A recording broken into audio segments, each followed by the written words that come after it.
Penyucian kalbu, tazkiyatun nafs. Di dalam Al-Quran selain berarti wahyu atau malaikat Jibril, kata ruh juga digunakan dalam arti sukma atau jiwa. Firman Allah dalam surat Al-Ma'arij, ta'rujul malaikatu warruhu ilaihi fi yaumin kana miqdaruhu 50 alfasanah. Para malaikat dan Jibril naik menghadap kepada Tuhan dalam sehari setara dengan 50.000 tahun. Al-Ma'arij 4. Yang dimaksud dengan ruh dalam ayat ini adalah malaikat Jibril yang disebutkan secara khusus karena keistimewaannya dibandingkan malaikat-malaikat yang lain. Tetapi dikatakan dengan firman Allah, alladzi ahsana kulla syai'in khalaqahu wa bada'a khalqal insani min tin thumma ja'ala naslahu min sulalatin min ma'in mahin thumma sawwahu wa nafakha fihi min ruhihi wa ja'ala lakumus sam'a wal absara wal afidah qalilan ma tashkurun. Yang memperindah segala sesuatu yang Dia ciptakan dan yang memulai penciptaan manusia dari tanah. Kemudian Dia menjadikan keturunannya dari saripati air yang hina, air mani. Kemudian Dia menyempurnakannya dan meniupkan roh ciptaannya ke dalam tubuhnya. Dan Dia menjadikan pendengaran, penglihatan dan hati bagimu. Tetapi sedikit sekali kamu bersyukur. As-Sajdah 7-9. Ruh ilahiyah mina ruhihi dalam ayat ini adalah karunia ilahi dan rancangannya bagi manusia. Dalam ayat tersebut juga dijelaskan adanya tingkat-tingkat perkembangan produksi dan reproduksi manusia. Pertama, ia diciptakan dari tanah. Kedua, keturunannya diciptakan dari saripati, cairan yang hina, sperma dan ovum.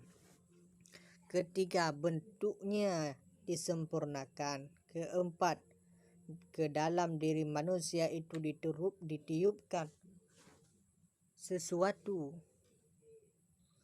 dari ruh Tuhan. Kelima, manusia dilengkapi dengan berbagai indera, baik yang lahir, pendengaran dan penglihatan maupun yang batin, kalbu.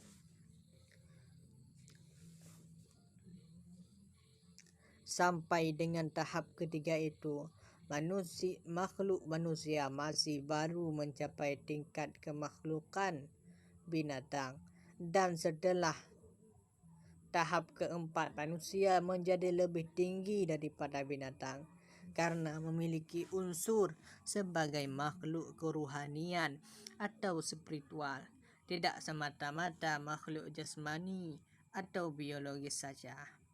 Tingkat keruhanian manusia ini ditopang oleh kemampuannya yang khas sebagai karunia ilahi, yaitu kemampuan menyadari tingkat hidup yang lebih tinggi berdasarkan kesadaran tentang adanya Yang Maha Kuasa dan pengarahan hidup menuju kepadanya demi memperoleh perkenan atau ridhanya.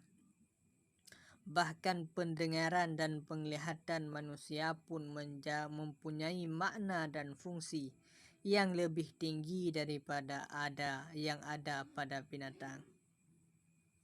Pendengaran manusia tidak saja berarti suatu kemampuan fisik biologis untuk menangkap suara dalam alam material, tetapi juga berarti kemampuan mendengar dan menangkap pesan-pesan ilahi melalui berbagai perlambang dan tanda-tanda yang memenuhi alam raya.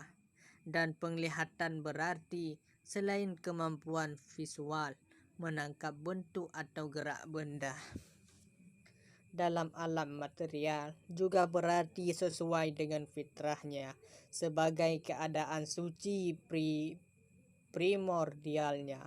Kemampuannya menangkap visi ilahi Ini semua menunjukkan segi-segi kerohanian manusia. Dengan demikian, Al-Quran telah menjelaskan bahwa manusia diciptakan dari unsur tanah dan setelah disempurnakan kejadiannya, dihembuskanlah ruh ilahi. Surah Al-Hijr 29, As-Sajdah 7-9, As-Sad 71-72.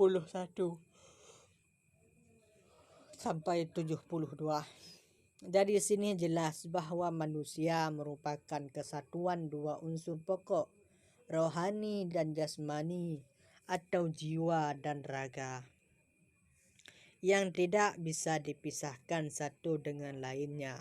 Karena kalau dipisahkan tidak akan dapat lagi dinamai manusia. Menurut Muhammad Quraish Shihab, potensi manusia dengan kedua unsur itu dapat dilihat dengan lebih jelas jika kita melihat firman Allah dalam surah Al-Baqarah 30-39.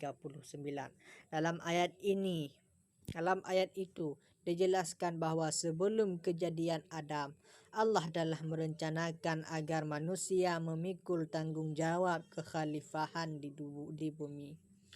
Untuk maksud tersebut, di samping tanah jasmani dan ruh ilahi, akal dan rohani, makhluk itu dianugerahi pula potensi untuk mengetahui nama dan fungsi benda-benda alam, sehingga mampu menyusun konsep, mencipta, mengembangkan dan mengemukakan gagasan serta melaksanakannya, dan pengalaman hidup di surga sebagai arah yang harus dituju dalam membangun dunia dengan kecukupan sandang, pangan dan papan dan serta rasa aman. Taha 116-119. Sedangkan godaan iblis yang menyebabkan kejatuhan Adam dan Hawa dari surga sejatinya dapat menjadi pelajaran berharga bagi umat manusia untuk selalu waspada terhadap rayuan iblis di dunia ini.